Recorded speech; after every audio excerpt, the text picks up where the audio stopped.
तो फाइनली दोस्तों आज की इस वीडियो के अंदर हम जानने वाले हैं, सीखने वाले हैं बहुत एक अच्छी तरीके से दोस्तों ऑटोमेटिक स्टेबलाइजर किस प्रकार से बनता है वो इस वीडियो के अंदर हम अच्छी तरीके से क्लियर एंड कवर करेंगे। बिल्कुल दोस्तों अगर इसको समझे तो बिल्कुल हम जीरो से बिल्कुल सीखेंगे कि अगर हमको नहीं पता है स्टेबलाइजर बनाना तो दोस्तों आप इस वीडियो को देखने के बाद एक ऑटोमेटिक स्टेबलाइजर बनाना सीख जाएंगे। दोस्तों इस वीडियो के अंदर पूरी गारंटी देता हूं दोस्तों, बस वीडियो को समझना बहुत एक अच्छी तरीके से दोस्तों। तो दोस्तों फिर वीडियो को कर लेते हैं स्टार्ट। तो फिर मैं हूं आपका अपना भाई तौसीफ और मैं ऐसे ही इलेक्ट्रॉनिक्स एंड इलेक्ट्रिकल से रिलेटेड वीडियोस लाता रहता हूं। तो फाइनली दोस्तों फिर वीडियो को स्टार्ट करते हैं।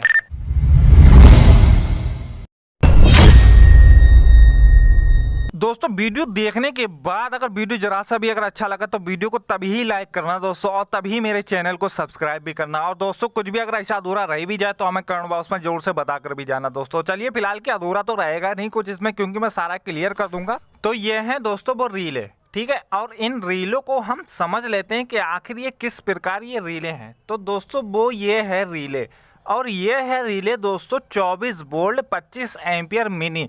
अब दोस्तों ये आपको कब किस टाइम पर एम्पियर की ज़रूरत होगी वो यहाँ पर थोड़ा सा मैं क्लियर कर देता हूँ। दोस्तों सबसे पहली चीज़ आ रही है कि आपको कितने केवीए का स्टेबलाइजर बनाना है। दोस्तों ये जो कनेक्शन है ये कितने केवीए तक का है ये भी यहाँ पर मैं क्लियर अभी कर देता हूँ। तो दोस्तों ये जो कनेक्शन है दोस्तों आप अगर करें तो दोस्तों 500 वाट से लगा करके और आप 15 केवीए तक का ये कनेक्शन कर सकते हैं दोस्तों मतलब कि 15 केवीए तक में आप ये वाला कनेक्शन को चला सकते हैं दोस्तों। मतलब कि दोस्तों कुल मिलाकर यहाँ पर ये आ रहा है कि इसमें जो भी हम अपने पार्ट्स यूज करेंगे फिर उसके हिसाब से फिर हमको एम्पियर में कन्वर्ट करके एम्पियर में हमको लेना होंगे दोस्तों, ठीक है दोस्तों। तो यहाँ पर आपको वैसे ही सामान को अपने एम्पियर के तरीके से लेना होगा और वो एम्पियर के हिसाब से आपको कनेक्शन सेम मतलब कि कनेक्शन दोस्तों यही रहेगा, बाकी का आपका जो भी होगा इसमें ट्रांसफार्मर वगैरह चेंज होगा, ठीक है। चलिए इन रिले के पॉइंट को समझ लेते हैं। तो ये है एनसी पॉइंट, तो वो ये है एनसी पॉइंट, और ये है एनो पॉइंट, तो वो ये है एनो पॉइंट, और ये है दोस्तों कॉमन पॉइंट, तो वो ये है कॉमन पॉइंट। और जैसे कि यहाँ पर आप देख रहे हैं ये कॉइल पॉइंट, तो दोस्तों वो ये हैं दो कॉइल पॉइंट हमारे, ओके। तो यहाँ पर रिले का जो था वो क्लियर होगा। अब इन रिलों को हम थोड़ा सा और समझ लेते हैं। तो ये है पहली रिले, और ये है दूसरी रिले, और ये है तीसरी रिले, और ये है चौथी रिले। मतलब कि 4 रिले इसमें यूज हो रही हैं। इसमें दोस्तों टाइमर भी रहेगा एंड हाई कट भी रहेगा, ओके। तो यहाँ पर जो है हम कनेक्शन को अब समझ लेते हैं दोस्तों। तो हमको क्या करना है, पहली वाली रिले के एनसी पॉइंट से और रिले नंबर 2 के कॉमन पॉइंट से हमको शॉर्ट कर देना है 1 बैट से, ओके दोस्तों।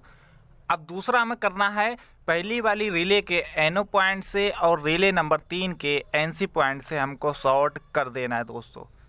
अब दोस्तों यहाँ पर जो तीसरा शॉर्टिंग हमको करना है वो कॉमन से कॉमन में हमको शॉर्ट कर देना है। तीसरी वाली रिले का कॉमन और चौथी वाली रिले के कॉमन पॉइंट से हमको शॉर्ट कर देना है।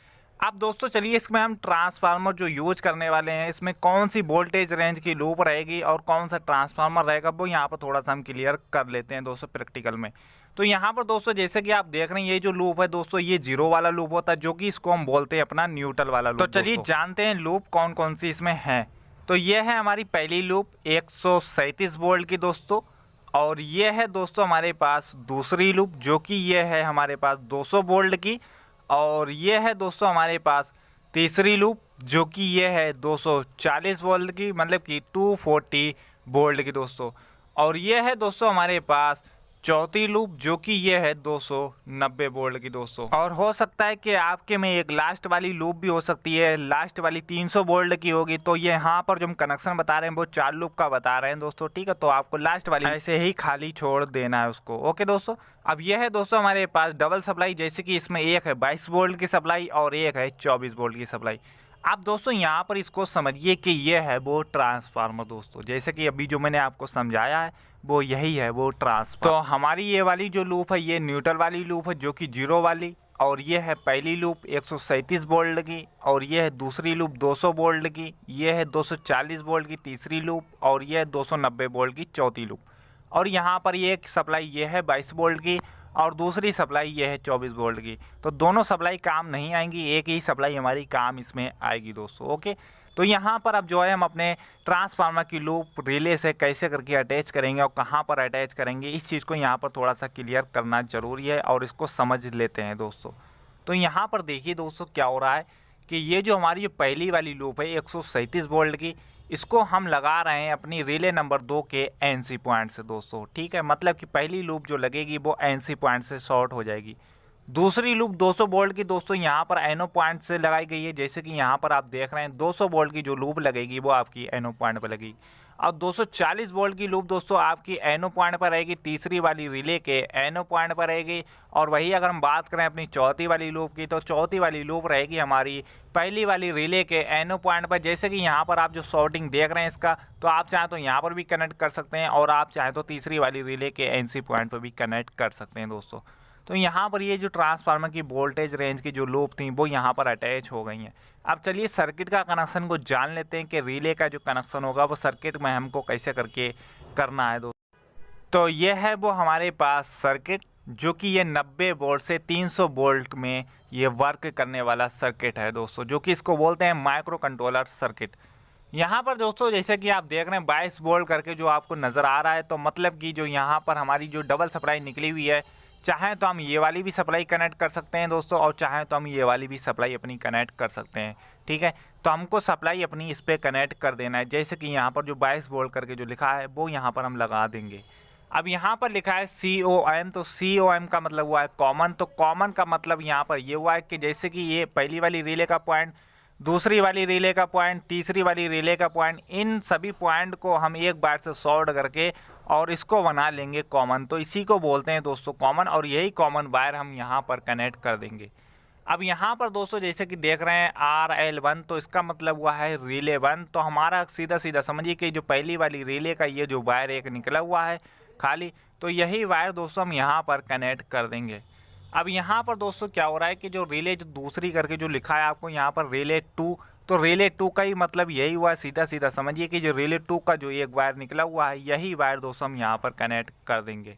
अब यहाँ पर दोस्तों रिले 3 करके जो लिखा हुआ है, तो रिले 3 का ही मतलब यही हुआ है कि जो हमारी तीसरी वाली रिले का जो एक वायर निकला हुआ है, यही वायर दोस्तों हम यहाँ पर कनेक्ट कर देंगे। अब यहाँ पर रिले 4 करके जो लिखा हुआ है, तो रिले 4 का मतलब यही हुआ कि जो हमारी रिले 4 वाले का जो एक वायर निकला हुआ है, यही वायर दोस्तों यहाँ पर कनेक्ट कर देंगे।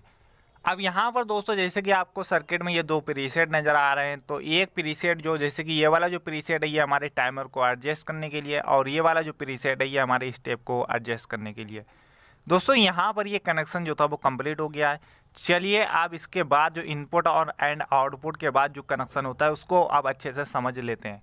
तो यहाँ से दोस्तों हमारा निकल रहा है इनपुट, मतलब कि पहली वाली रिले के कॉमन पॉइंट से हमारा यहाँ से निकल रहा है इनपुट। और आउटपुट की बात करें तो दोस्तों हमारी चौथी वाली रिले के एनो पॉइंट से निकल रहा है आउटपुट, मतलब कि यहाँ से आउटपुट हमारा निकल रहा है। अब दोस्तों चलिए कनेक्शन को जानते हैं, बाकी के और भी कनेक्शन। तो यहाँ पर जो और भी चीज़ें जो लगाई गई हैं दोस्तों, उनका हम थोड़ा सा कनेक्शन जान लेते हैं। तो दोस्तों यहाँ पर जैसे कि आप देख रहे हैं ये जो वोल्ट मीटर है दोस्तों, जैसे कि ये है वो वोल्ट मीटर, और इस वोल्ट मीटर में आपको 2 टर्मिनल नज़र आएंगे। जैसे कि यहाँ पर मैंने वो 2 टर्मिनल बना भी रखे हैं, 1 और 2, और 1 और 2 टर्मिनल मैंने यहाँ पर बना रखे हैं। ठीक है, तो यहाँ पर जैसे कि आपको देख रहे हैं कि ये वाला जो स्विच है दोस्तों, तो वो ये है कि हम इससे अपने इनपुट एंड आउटपुट का वोल्टेज को देख सकते हैं बहुत इजी तरीके से दोस्तों। ठीक है, तो यहाँ पर जैसे कि दोस्तों आप देख रहे हैं ये जो हमारा MCB है, तो ये है MCB, और इस प्रकार ये MCB यहाँ पर बनाया गया है दोस्तों। तो यहाँ पर दोस्तों ये जो आप देख रहे हैं, तो ये है दोस्तों हमारी HT, मतलब कि इस प्रकार से ये होता है। तो हम अपने स्टेबलाइजर में पीछे इसको लगा देते हैं बैक साइड में। इनपुट एंड आउटपुट के लिए आप 2 लगा सकते हैं, नहीं तो आप 1 भी लगा सकते हैं। तो यहाँ पर दोस्तों जो है आप कनेक्शन को समझते हैं। तो कनेक्शन हमको क्या करना है, जैसे कि यहाँ से जो हमारा 4 नंबर वाली रिले के एनो पॉइंट से जो आउटपुट निकल रहा है, तो यही वायर दोस्तों हम क्या करेंगे, अपने पहले तो स्विच में कनेक्ट कर देंगे। ठीक है, जैसे कि जो हमारा स्विच है 3 पिन का, तो यहाँ पर एक वायर को कनेक्ट कर देंगे, और यही वायर दोस्तों हमारा जो है ये हमारा आउटपुट के लिए निकल जाएगा, मतलब ये हमारा आउटपुट फेस है दोस्तों। ठीक है, तो यहाँ पर दोस्तों अब हमारा आउटपुट का जो था वो कनेक्शन कंप्लीट हो गया है। अब यहाँ पर जैसे कि आप देख रहे हैं ये जो बीच वाले पिन से जो हमारा एक वायर निकल रहा है, तो इस वायर को हम लगा देंगे अपनी वोल्ट मीटर में एक टर्मिनल पर, जैसे कि यहाँ पर इसको हम कनेक्ट कर देंगे। अब दोस्तों जैसे कि यहाँ पर आप देख रहे हैं ये जो वोल्ट मीटर का ये जो टर्मिनल है ये हमारा जा रहा है न्यूट्रल वाली लूप पे, मतलब कि जो जीरो वाला जो ट्रांसफार्मर का लूप है ये न्यूट्रल वाला होता है, तो यहाँ पर इसको हम कनेक्ट कर देंगे दोस्तों। और यही न्यूट्रल दोस्तों हमारा जो है एक इनपुट के लिए निकल जाएगा, ठीक है, और यही न्यूट्रल जो है दोस्तों हमारा आउटपुट के लिए भी निकल जाएगा। जैसे कि आप यहाँ पर देख रहे हैं कनेक्शन डायग्राम में बनाया गया है कि ये कि ही न्यूट्रल हमारा इनपुट एंड आउटपुट के लिए होता है दोस्तों। अब यहाँ पर दोस्तों बाकी का कनेक्शन और जान लेते हैं। तो हमको क्या करना है, जैसे कि यहाँ पर आप देख रहे हैं जी हमारा इनपुट की जो लाइन निकल रही है, इनपुट जो ये आ रहा है, तो यही इनपुट हमारा कहाँ जा रहा है, यहाँ पर देखिए कि ये जा रहा है ये दोस्तों, और यहाँ से दोस्तों मतलब कि ये जो इनपुट आ रहा है और ये यही इनपुट ये यहाँ से जाता रहा और यहाँ पर इसको कनेक्ट कर दिया गया है एमसीबी में दोस्तों। अब जो दोस्तों ये एमसीबी में कनेक्ट किया गया और यही जो है दोस्तों हमारा इनपुट लाइन जो है यहीं से हमारा स्विच पे भी कनेक्ट कर दिया गया है। अब दोस्तों यहाँ पे जो एमसीबी से जो दूसरे वाले टर्मिनल से एक जो वायर निकल रहा है, यही वायर दोस्तों हमको क्या करना है, अपने जो हमारी रिले जो है पहली वाली उसके जो कॉमन पॉइंट से इनपुट निकल रहा है यहीं पर इसको कनेक्ट कर देना है दोस्तों। अब दोस्तों बाकी के कनेक्शन की बात करें तो यहाँ पर पूरा कनेक्शन जो था क्लियर हो गया है और ऑटोमेटिक स्टेबलाइजर में इतना ही सामान लगता है दोस्तों। बाकी का अगर और भी कुछ अगर लगाना चाहते हैं तो बाकी का सामान दोस्तों आप न्यूट्रल एंड फेस पे कनेक्ट कर सकते हैं दोस्तों। जैसे कि मैंने पिछली वीडियो में बताया था कि हम अपना ऑटो कट स्टेबलाइजर जो बनाते हैं उसका कनेक्शन बिल्कुल किस तरह से करते हैं जीरो से, तो दोस्तों जीरो से ही मैंने सिखाया है उस वीडियो के अंदर। अगर उस वीडियो को भी अगर देखना चाहते हैं तो उस वीडियो का भी लिंक आपको डिस्क्रिप्शन में मिल जाएगा, जाकर उस वीडियो को भी चेक कर सकते हैं। तो दोस्तों मुझे उम्मीद है कि यहाँ पर जानकारी एंड कनेक्शन जो भी था सब क्लियर हो गया है और मुझे उम्मीद है कि आपका भी यहाँ पर क्लियर हुआ होगा। तो दोस्तों अगर वीडियो ज़रा सा भी अच्छा लगा हो तो एक वीडियो को लाइक करते हैं ना। चैनल से अगर मेरे नए हैं या पुराने दोस्तों, चैनल को अगर अभी तक सब्सक्राइब आपने नहीं किया है तो चैनल को सब्सक्राइब कर लेना, साथ ही में बेल आइकन भी प्रेस कर लेना। उससे क्या होगा कि जैसे ही मैं वीडियो अपनी लाऊंगा तो आपको नोटिफिकेशन तुरंत मिल जाएगा।